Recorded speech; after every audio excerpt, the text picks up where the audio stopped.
Start करने जा रहे हैं आपका क्वेश्चन नंबर 19। बहुत बढ़िया क्वेश्चन है ये। सबसे पहले इसका फिगर बनाना भी ज़रूरी है, फिगर हमको दिया गया नहीं है।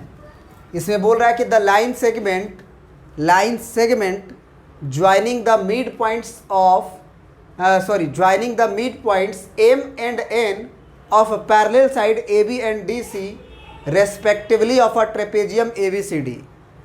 ए बी सी डी एक ट्रेपेजियम है जिसमें कि कौन कौन साइड पैरेलल है। ट्रेपेजियम का फिगर तो आप जानते ही होंगे, कुछ ऐसा बनता है।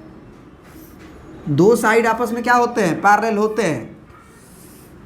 तो ये जो दो साइड आपस में पैरेलल हैं आपके, मान लीजिए ए बी और डी सी, इस तरह से। तो इन्होंने बोला कि जो पैरेलल साइड ए बी और डी सी हैं, ए बी और डी सी, तो ए बी का मिड पॉइंट आप ले लीजिए, वो एम है मान के चलो, है ना। और DC का मिड पॉइंट जो है आप मान लो N है।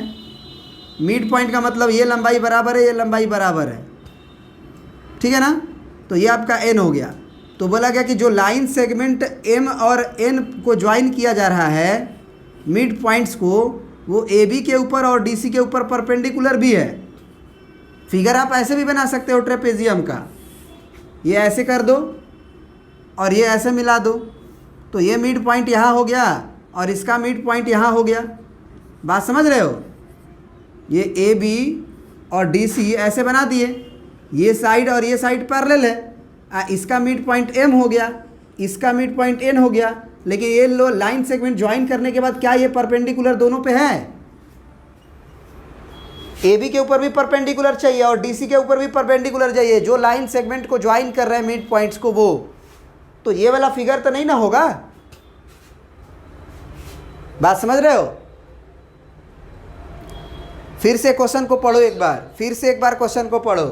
The line segment joining the mid point, line segment joining the mid point M and N of parallel side A B and D C. A B का मिड पॉइंट एम और D C का mid point N, इसको ज्वाइन करने के बाद वो क्या हो रहा है, respectively of a trapezium A B C D is perpendicular to both the side A B and D सी। जब लाइन सेगमेंट को ज्वाइन कर रहे हैं मिड पॉइंट को, तो वो ए बी और डी सी के दोनों के परपेंडिकुलर है। तो ये फिगर रिजेक्ट होगा, ये नहीं होगा, ये होगा। तो कह रहा है कि अगर ऐसा होगा तो आप प्रूफ करिए कि ए डी की लंबाई और बी सी की लंबाई बराबर होगी। यानी कि ए डी ये है तुम्हारा ये, और बी सी ये है तुम्हारा ये, हमें बराबर प्रूफ करना है। क्या ये बात समझ में आई? बोलो। Yes sir. चलिए तो अब करते हैं, एक काम करते हैं, थोड़ा सा एक कंस्ट्रक्शन करेंगे इसमें, घबराइएगा नहीं। ये लंबाई, अच्छा एक बात बताओ, पैरेलल लाइन का डेफिनेशन तो जानते ही हो कि दो पैरेलल लाइन तभी कहेंगे जब उनके बीच का परपेंडिकुलर डिस्टेंस एवरीवेयर सेम हो। यहाँ यहाँ यहाँ हर जगह बराबर होगा तभी ना, बोलो। तो यहाँ से हम क्या करते हैं ना, इसके ऊपर डीसी के ऊपर परपेंडिकुलर डाल देते हैं, और यहाँ बी पॉइंट से हम लोग क्या करते हैं, या एक काम कर सकते हो, एक काम ये कर सकते हो, चलो यहाँ से एक परपेंडिकुलर डालते हैं मान लो। तो ये परपेंडिकुलर डालेंगे तो क्या ये और ये ट्रायंगल कॉन्ग्रुएंट कर पाएंगे? क्योंकि ये लंबाई को अगर हमें प्रूफ करना है इस लंबाई के बराबर, तो अगर ये ट्रायंगल और ये ट्रायंगल कॉन्ग्रुएंट कर देंगे तो काम बन जाएगा। तो इसको मान लो हम बोल देते हैं P और ये बोल देते हैं Q। तो निश्चित रूप से ये लंबाई और ये लंबाई तो बराबर होगा ही, इसमें तो दो राय है नहीं, क्योंकि perpendicular distance between two line है। AP की लंबाई MN की लंबाई और BQ की लंबाई बराबर होगी, क्योंकि वो डिस्टेंस बिटवीन पैरेलल लाइन्स है, तो एवरीवेयर सेम ही होगा। तो ये बात पक्की है कि ये लंबाई जो है, ये लंबाई जो है वो बराबर होगा। चलो ये ठीक है, ये साइड बराबर हो गए। अब हमको ये लंबाई, अगर ये लंबाई के बराबर प्रूफ करना है, तो ये एक एंगल तो 90 डिग्री भी दिख रहा है कि ये एंगल 90 डिग्री है, तो ये एंगल भी 90 डिग्री है। समझ रहे बात को, एक एंगल भी बराबर कर लिए। अब किसी तरह से अगर ये लंबाई को इस लंबाई के बराबर प्रूफ कर दिया जाए तो साइड एंगल साइड लग जाएगा जी, बोलिए। डीपी की लंबाई को अगर हम क्यूसी के बराबर कर दें तो ये साइड एंगल साइड से प्रूफ हो जाएगा, क्योंकि आर्चिस लगेगा भी नहीं, क्योंकि इसके सामने जो है हाइपोटेनस है और एडी को हमें बराबर खुद ही करना है बीसी के। तो जब एडी और बीसी को बराबर करना है तो हाइपोटेनस वाली से तो बराबर होगी नहीं, आरएचएस से तो होगा नहीं, क्योंकि वो खुद करना है, हमें बराबर करना है। जब होता तब ना हम लोग कहते कि राइट एंगल हो गया, हाइपोटेनस हो गया, एगो साइड हो गया, लेकिन इसे तो हमें बराबर करना है। तो अब हम फोकस्ड रहेंगे डीपी की लंबाई को बराबर प्रूफ करने में क्यूसी के, और वो कर भी देंगे, वो ज़्यादा समय नहीं लगेगा। आप बस थोड़ा सा दिमाग दीजिएगा, ठीक है ना, थोड़ा सा दिमाग लगाइएगा कि क्या आपको पहले से बोला गया था कि एम ए की लंबाई जो होगी वो बराबर होगी एम बी के। बोलिए, चलिए बोलिए, क्या ये बात थी पहले से बराबर एम ए की लंबाई एम बी के बराबर? क्योंकि उन्होंने बोला था ना कि एम जो है वो मिड पॉइंट है ए बी का, उन्होंने बोला था। तो यहाँ से हम एम ए की लंबाई एम बी के बराबर लिख सकते हैं। दूसरी चीज़ इन्होंने ये भी बोला था कि एन भी मिड पॉइंट है, एन भी मिड पॉइंट है डीसी का। तो हम यहाँ पे ये तो गिवन था ही, हम अगला लिख देंगे कि हमें डी मतलब क्या लिख देंगे, एन डी, ऐसे लिख दो, एन डी की लंबाई बराबर दी है हमको एन सी के। ये भी हमें गिवन है, काहे कि एन भी तो मिड पॉइंट है, एन भी तो मिड पॉइंट है डीसी का। अब एक थ्योरी और लगाएंगे हम लोग, कि ए बी क्यू पी जो है ना एक रेक्टेंगल है, ए बी क्यू पी एक रेक्टेंगल है, लगा सकते हैं। A B Q P is a rectangle. आप कहोगे सर रेक्टेंगल कैसे आप बोल रहे हैं? तो हम कहेंगे कि ये आमने सामने का साइड क्या है आपस में, ये ऐसे देख लो ना, ये ऐसे देख लो कि ये आपका डिस्टेंस, ये डिस्टेंस बराबर है, और साथ ही साथ ये हम कह सकते हैं ना कि ये एंगल 90 डिग्री, ये एंगल भी 90 डिग्री है। तो इसका मतलब तो यही हुआ ना कि ये साइड आपस में वैसे पैरेलल भी है और लंबाई में भी बराबर है। समझ रहे बात को?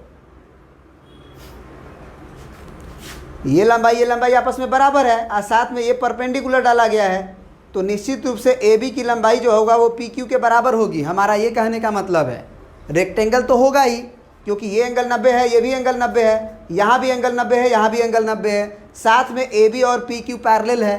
बात समझ रहे हो? ये सारे एंगल 90 डिग्री हैं और एक साइड भी बराबर है, तो ये हो गया रेक्टेंगल। क्यों? क्योंकि एंगल ए बराबर एंगल बी बराबर एंगल सी, क्यू बराबर एंगल पी बराबर 90 डिग्री। अब चारों एंगल 90 डिग्री हो गए, तो ये तो भैया पक्की है कि वो रेक्टेंगल होगा, क्योंकि एक क्वाड्रिलेटरल में जब चारों एंगल 90 डिग्री होगा तो या तो वो स्क्वायर होगा या रेक्टेंगल होगा। तो स्क्वायर के बारे में, तो स्क्वायर भी होगा तो रेक्टेंगल कह ही सकते हैं, उसमें दिक्कत तो थोड़ी है। स्क्वायर इज रेक्टेंगल, तो रेक्टेंगल कह सकते हैं। तो यहाँ से हम ये कह सकते हैं कि ए बी को जो लंबाई होगी ना ए बी की, वो पी क्यू के बराबर होगी। मानते हो इस बात को? ए बी की लंबाई पी क्यू के बराबर होगी। बोलो। और यहाँ से ये भी हम कह सकते हैं, कि अगर n जो है वो, अगर सुनना ध्यान से, n जो है अगर DC का मिड पॉइंट है तो वो PQ का भी होगा। बोलो। तो यहाँ से अभी हमारा ये बात प्रूफ हो गया। देखना ध्यान से, हमारी बात को सुनना यहाँ पे, कि चूँकि ये चीज़ आया था ना NP, सुनना ध्यान से, ND बराबर आया था NC।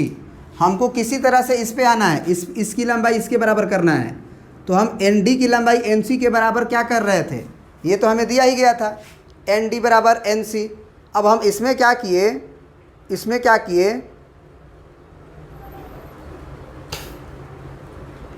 ये बराबर दी गई थी। अब हम ND को लिख सकते हैं, ज़रा बताना, ND को ये लिख सकते हैं DP और प्लस PN,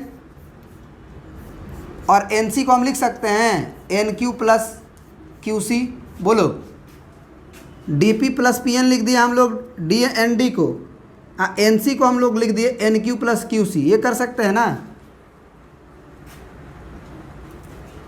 बोलो।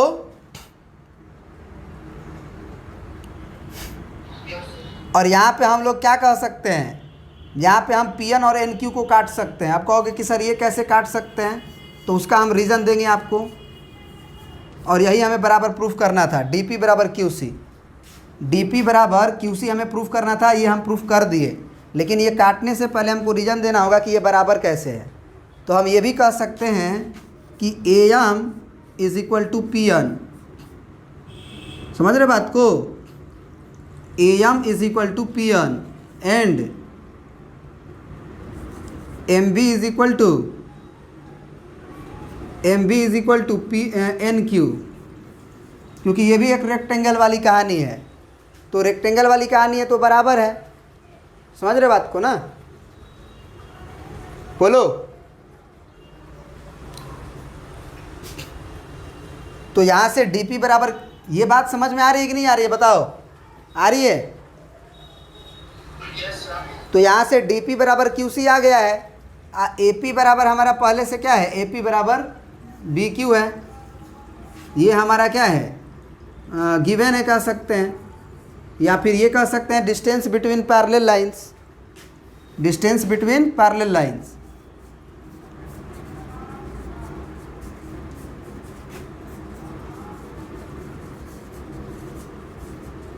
तो इसीलिए एक एंगल भी 90 डिग्री भी आ गया। एंगल पी बराबर एंगल क्या, क्यू बराबर 90 डिग्री। इसलिए by side angle side congruency, side angle side congruency, triangle A P D is congruent to triangle B Q C. और जैसे ही ट्रायंगल कॉन्ग्रुएंट होगा, ए से डी की लंबाई और बी से सी की लंबाई बराबर होगी।